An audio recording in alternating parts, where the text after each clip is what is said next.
আমাদের বাঙালির তো 12 মাসের 13 আর সামনেই আসছে দুর্গাপুজো, কালী পুজো, লক্ষ্মী পুজো, পুজো পুজো। Hi everyone, welcome back to my channel. আজ আবার চলে এসেছি নতুন আরেকটা ভিডিও। বলেছিলাম এই মাটির থালা বসানোর আলাদা করে ভিডিও তোমাদের শেয়ার করব। আর আমি করছি জন্মাষ্টমীর জন্য। তোমরা চাইলে পুজো পার্বণও তৈরি করতে পারো অথবা আইবুড়ো ভাতের জন্য তৈরি করতে পারো। তো চলো আজকের ভিডিওটা শুরু করা যাক। এই ভিডিওটার জন্য আমি বিশাল এক্সাইটমেন্টে ছিলাম, ফাইনালি তোমাদের সাথে শেয়ার করতে পারছি। জানি না তোমরা এই কাজের আউটফিটটা দেখার জন্য কতটা এক্সাইটেড, বাট আই এম তো সুপার। আর জানো এখন রাত কটা বাজছে?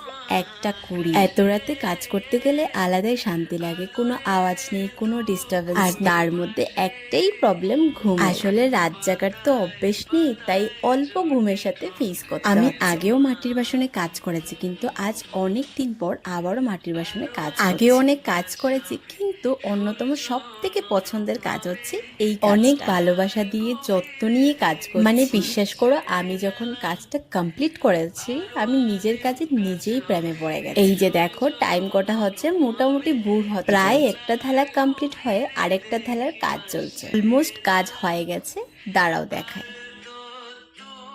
এখানে হচ্ছে আরেকটা থালার উপর রং। ও হ্যাঁ, তোমাদেরকে তো বলাই হলো না আমি কটা মাটির বাসনের রং করছি। 3টে থালা, 12টি বাটি আর একটা গ্লাস আছে।